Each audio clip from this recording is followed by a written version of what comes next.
They didn't break me with silence, guilt, or manipulation, so they tried a car crash instead. People say blood makes you family, but what if the only thing your family ever gave you is betrayal, eviction, and a target on your back? I watched my sister gamble away everything, my parents hand her my home, and when I walked away, they followed. With threats. With sabotage. Until I ended up in a hospital, wondering how far they'd go to punish me for surviving. My name's Callie, I'm 31, and for 5 solid years I lived in an apartment my parents technically owned, but never lifted a finger to maintain. I paid them monthly rent, covered every single utility, and poured more than $40,000 of my own money into turning that rundown, outdated place into something sleek and modern.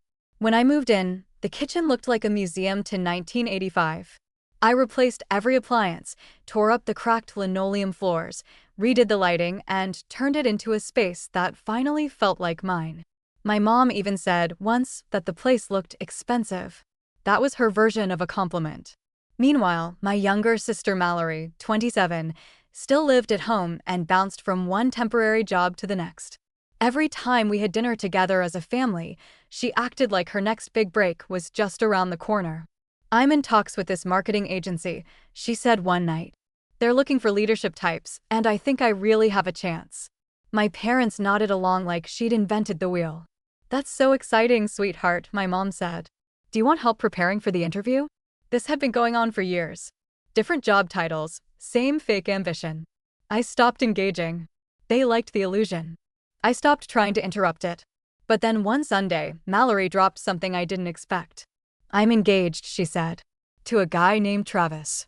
He works in finance." She flashed a diamond ring that hadn't been on her hand last month. "He proposed 2 days ago." I froze. "Wait, who?" She smiled like she'd won a prize. "We met on an app 7 weeks ago. It just felt right. He's everything I ever wanted." My fork hit my plate. "You're marrying someone you met less than 2 months ago. When you know, she said defensively. "You wouldn't understand." "I understand impulse," I replied. "This sounds like a mistake." "You're just bitter because no one wants to marry you," she snapped. That stung, but I kept my voice steady. "This isn't about me. It's about you marrying a man you barely know." My mom cut in, annoyed. "We're happy for her, Callie. Please try to be supportive." "Supportive of what?" "A stranger with a shiny watch." They ignored me. Mallory kept smiling. My dad changed the subject. I didn't push further. What was the point? They'd already decided he was perfect. 3 weeks later, she called. "Dinner this Saturday. Travis is coming. You need to meet him." I didn't want to go, but I knew I had to. Curiosity outweighed caution. When I arrived, my parents were all smiles. Travis stood when I walked in. Tall, well-dressed, expensive haircut. His handshake was firm and too smooth. "Callie," he said, grinning. "I've heard so much about you." I nodded politely. He sat beside Mallory and placed his hand on her knee. It was all a little too rehearsed. Over dinner, he told stories about his work, vague stories that didn't go anywhere. He mentioned client portfolios, market strategies, and private equity ventures. Every sentence felt like a corporate brochure. I waited until dessert before asking, "So, Travis, where exactly do you work?" He paused, smiled like a politician. "We're a boutique operation. Private clients only." "Okay, but what's the name of the firm?" Mallory's eyes narrowed. "Why do you care so much?" "Because it's basic information," I said calmly. "You're marrying the guy. I'd like to know what he actually does." Travis gave a small laugh. "We don't advertise. It's all word of mouth." "Still doesn't answer the question," I replied. "Callie," my mom snapped, "you're being rude." "Asking what someone does for a living is rude now?" "You're interrogating him," my dad added. "He doesn't need to justify himself." I looked around the table. All three of them stared at me like I was the problem. "You know what?" I stood up. "I don't think I'm the one acting weird here." "Maybe don't come next time," Mallory muttered. No one objected. No one followed me out. I drove home in silence, my hands gripping the steering wheel too tightly. I didn't know what Travis was hiding, but I knew he was hiding something. And I had a sick feeling I'd find out too late. After that dinner, I told myself to let it go. What else could I do? I tried to block out the memory of Travis's perfect handshake and my sister's smug grin. But on Thursday night, Mallory called. She didn't say hi. She didn't ask if I was free. She just jumped right in. You need to come to dinner on Saturday. Travis is moving into the apartment. Mom and Dad already approved it. I stared at my phone. Moving in where exactly? She sounded impatient. The apartment. Yours. Well, technically theirs. So now ours. I felt something inside me go silent. You're serious? You're moving into the place I live in. They said it's time. I'm getting married. You're not. It's not personal. That last part made me want to throw the phone across the room. So, I'm just supposed to pack up my life and leave? It's just an apartment, Callie. You've had it for years. Time to let someone else grow up in it. Saturday, they showed up at noon, Mallory, Travis, and our parents. They didn't knock. They walked in like they already owned the place. Mallory started pointing out my furniture like it was listed in a catalog. This couch is so spacious. We could keep it here. Travis nodded, running a hand along the countertop I installed. My mom stood with her arms crossed, like this was a routine inspection. I stood completely still, watching them examine everything I built, like they were vultures circling a kill. What exactly is happening here? I asked finally. My mom looked me in the eye. You've had your time here. Now it's your sister's turn. She needs this more than you do. My dad added, you're not settling down anytime soon. You don't need this much space. I almost laughed. So you're evicting me for being single? Don't make it ugly, my mom said. Just be mature about it. You've got 10 days. They left the same way they entered. Calm. Smiling. Like this was a family favor, not a betrayal. I didn't cry. I didn't argue. I didn't beg them to let me stay. I just stood in the center of my living room, the room I paid to fix, and felt everything shift. That night, I opened a blank document and started listing every item I had paid for over the last 5 years. The couch. The bed. The dining table. Every appliance. My custom shelves. The wall sconces. Even the rug under my coffee table. If I'd paid for it, it was going with me. They could have the walls, nothing else. Sunday, I spent the day online searching for new places. I wasn't looking to downgrade, I wanted something better. Something new. Something untouched by anyone in my family. I found 3 options in one afternoon. Booked appointments. Monday, I left work early and toured the first place. Small but clean, with big windows and no ghosts.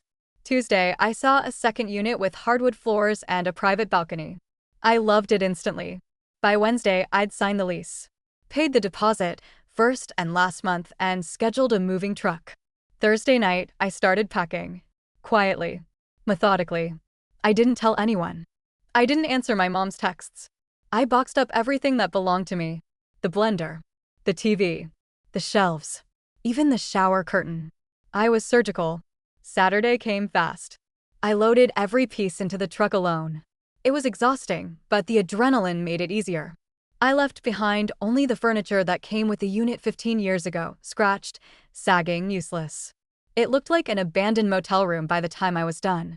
By Saturday night, I stood in my new apartment surrounded by boxes. My back ached, my legs were sore, but I felt clearer than I had in years. I unpacked slowly, setting things exactly how I liked them.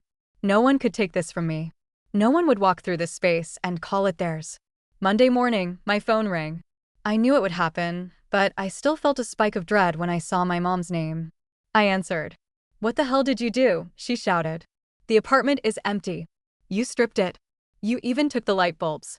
Everything I paid for is mine, I said calmly. If you wanted to furnish it for Mallory, you should have done that yourself. You're spiteful. You're petty. I didn't raise you like this. You raised me to be useful, I said. You never once considered what I might need. You kicked me out and expected me to leave you gifts on the way out. She was silent for a second. Then came the dagger. You are no longer part of this family. I didn't flinch. That's your choice. I hung up and blocked her number. Then I blocked Mallory too. Whatever happened next was not my concern. The next few days were blissfully quiet. No fake apologies. No guilt trips. I rearranged my new place, made coffee in my own kitchen, lit a candle, and sat on my couch with a blanket and a sense of peace I hadn't felt in years. I didn't care what they thought. I didn't need permission to live my life. They made their decision. Now they could live with it. 2 weeks after I moved out, I was finally sleeping through the night. The silence in my new apartment wasn't just peaceful, it was healing. No passive-aggressive texts. No guilt trips from my parents. No uninvited visits from people who had made it clear I didn't matter. I thought, maybe naively, that the worst part was over. That belief lasted exactly 20 days. Then, on a rainy Thursday afternoon, my phone rang again, and this time, it was Mallory. At first, I didn't recognize the number. But when I answered, her voice gave it away instantly. She sounded like she hadn't slept. "Callie," she said, already sniffling. "Please don't hang up. I need to see you." The last time I'd heard her voice, she was standing in my kitchen with her fiancé, smiling like a thief who got away with it. "Why?" I asked flatly. "Because something happened. I don't want to say it over the phone. Can we meet somewhere?" I wanted to hang up. I wanted to ignore her the way they had ignored me. But something in her voice, something raw and broken, kept me from doing it. I agreed to meet her at a coffee shop near my old office. When I arrived, she was already seated in the corner, hood up, eyes puffy, hands wrapped around a mug she clearly hadn't touched. I sat down and waited. She didn't speak for a full minute. Then she whispered, "Travis is in trouble." I leaned back, crossing my arms. "Define trouble." "He owes money," she said, voice shaking. "A lot of money.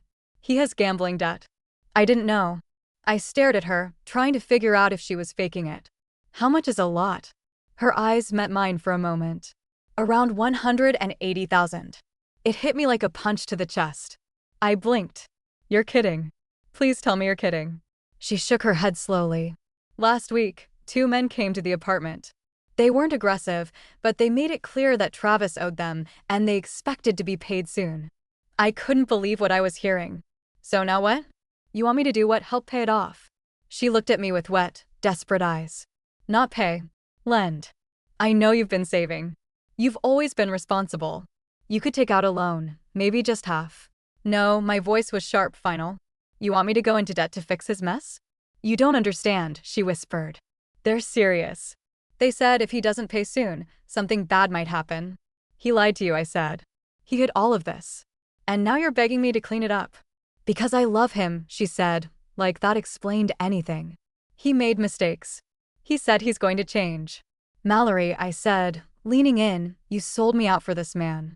You helped kick me out of my home so you could move him in, and now you want me to sacrifice everything to save him?" "Absolutely not." She started to cry harder, hands trembling. "You're my sister. You're supposed to care." "I cared," I said coldly. "You didn't." I stood up and left before she could say another word.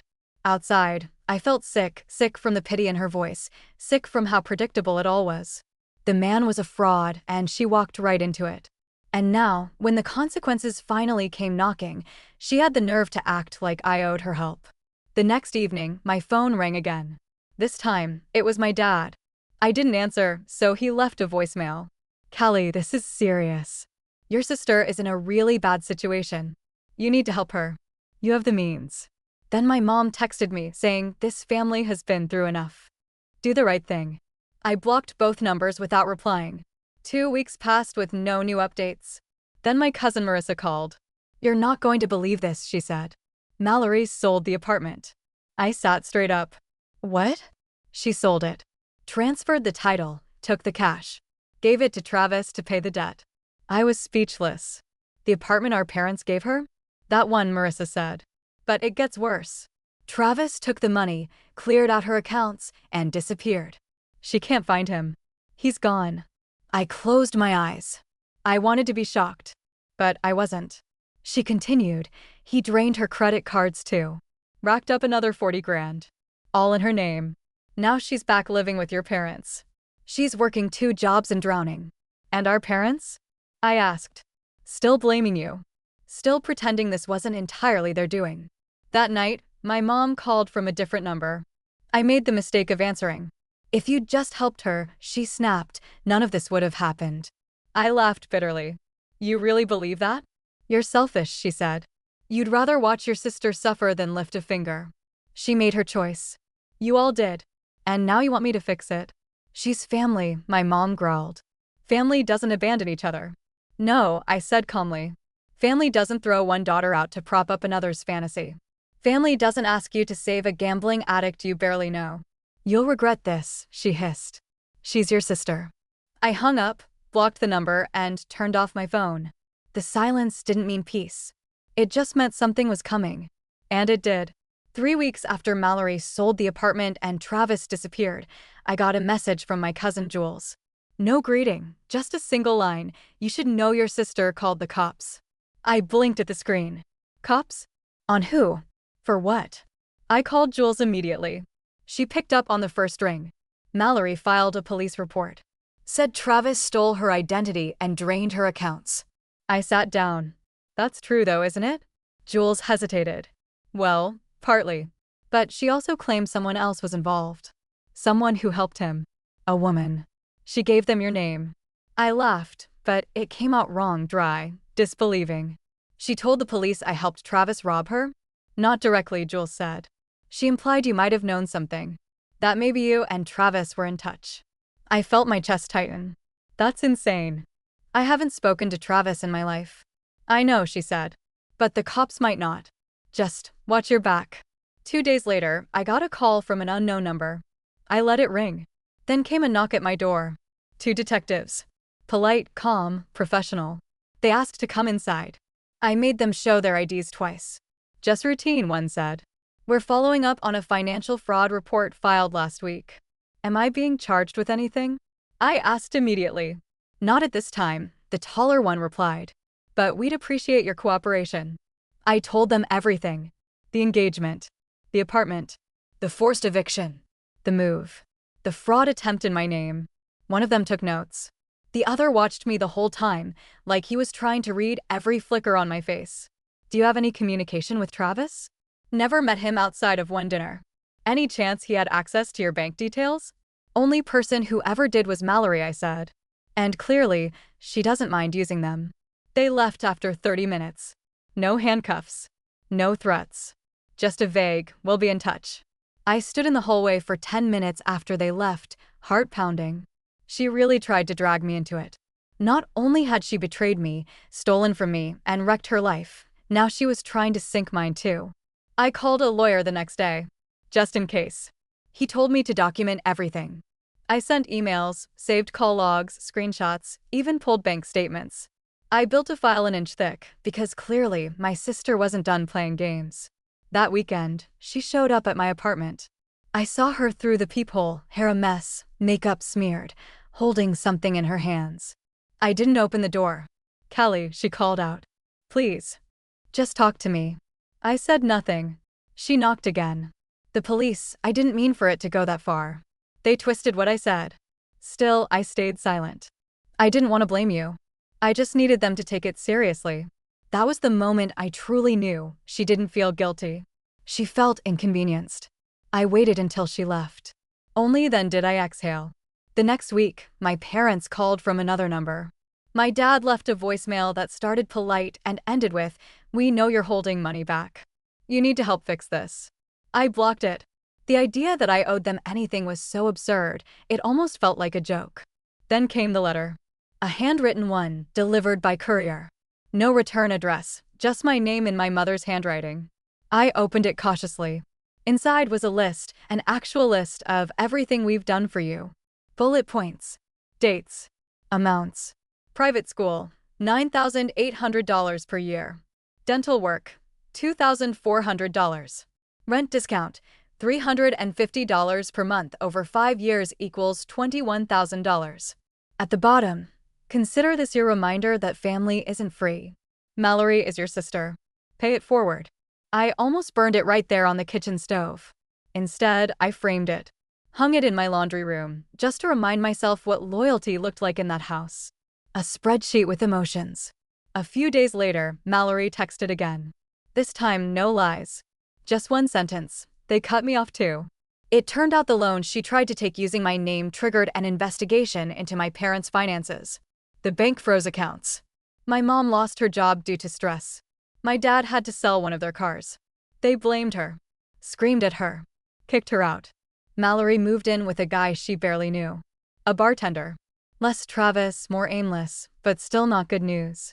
She worked 3 shifts at 2 places, barely slept, and apparently drank more than she ate. I didn't visit. I didn't call. She was falling, and I wasn't a safety net. Weeks passed.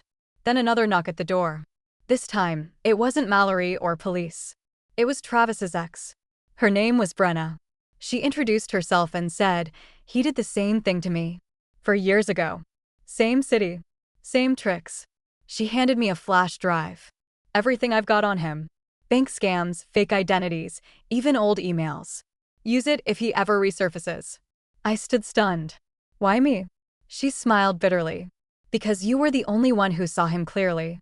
After she left, I sat at my desk, plugged in the flash drive, and opened the files. Hundreds of screenshots, PDFs, IDs. He was worse than we thought. Not just a liar. A full-blown predator. I sent a copy to the detective. No reply. But I slept better that night. I haven't heard from Mallory since. Maybe she finally got tired of spinning lies. Or maybe she realized there was nothing left to take from me. Either way, the silence feels permanent this time. I hadn't spoken to my parents in months, and honestly, it was bliss. No guilt. No fake family obligations. No sudden calls demanding I hand over the last pieces of my life. Just me, my quiet apartment, my work, and the kind of routine that finally started to feel like control. I didn't check their social media. I didn't answer calls from blocked or hidden numbers.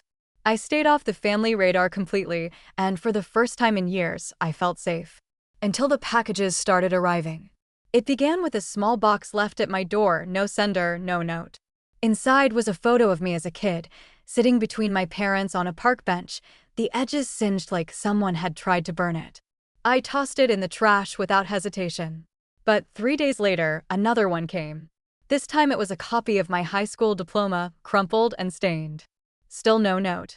Still no sender. That same night, my building security guard told me someone had tried to get into the parking garage using an old family code from years ago. Guy said he was your cousin, the guard told me. Didn't sound right. I sent him off. I told him not to let anyone in unless I was there in person. The next morning, someone slashed my car tires. I filed a report, of course, but the cops didn't do much. No cameras in that part of the garage. No witnesses. Just a quiet warning in the dark. My hands trembled when I paid for the repairs. I kept telling myself it wasn't them. It couldn't be. Even they wouldn't go that far. Would they? The final straw came when my front door lock was tampered with. I came home to find deep scratches around the keyhole and a subtle, strange scent inside. My heart pounded as I walked room to room. Nothing missing. Nothing broken. But something had changed. Someone had been here. That night, I booked a rental cabin upstate. Just for the weekend. Just to breathe. It was a place I'd gone once before for work, quiet, wooded, no neighbors for miles. I didn't tell anyone.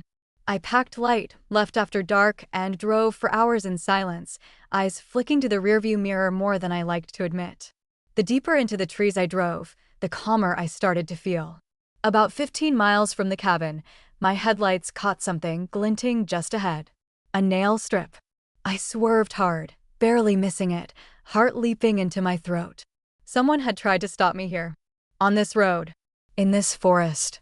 I drove the last stretch with my hands clenched so tight I lost feeling in my fingers. I reached the cabin just after midnight. It was freezing, pitch black, and completely silent. I locked the door, closed the blinds, and turned off my phone. I wanted one night of real silence. Just one. Sometime past 2 a.m., I woke up to a sound. A soft click. Then another. Then a low, slow creak. The floorboards. I stayed perfectly still in bed, barely breathing. Something in the living room moved. The air shifted. I knew what this was. I grabbed the bat I kept by my bed and crept out, heart hammering. No one was there. Door locked. Windows closed. But something was left on the coffee table, a folded piece of paper. My name on the front, in my mother's handwriting. I opened it with shaking hands. It read, "You always thought you were better than us. Smarter. Colder. Now you'll understand what real isolation feels like." I called the cops from the car 5 minutes later. They found tire tracks near the cabin. No fingerprints. No signs of forced entry. Just my mother's letter. When I asked if I could press charges, they told me without video or prints, there wasn't much they could do. I didn't go home. I drove straight to a hotel in another state, paid in cash, and spent the night shaking, staring at the ceiling. I didn't sleep. I didn't even undress. I just kept repeating the same thought. They wanted to break me. And maybe they already had. The next morning, I decided to go back. I couldn't keep hiding. I needed to face them. Or at least face whatever came next. I took a different route. One with cameras, traffic, daylight. I made sure to stop at populated gas stations. I kept the windows up, doors locked, never stayed long. I called my lawyer, told him everything. He started the paperwork for a restraining order. Told me to document every detail. About an hour from the city, the rain started. Hard. Blinding. The kind of rain that makes you grip the wheel tighter and turn off the music.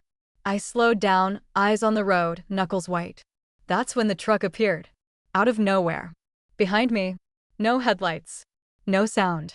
Just there. Close. Too close. I changed lanes. So did they. I sped up. So did they. Then the truck edged closer. Bumper to bumper. Then closer. Closer.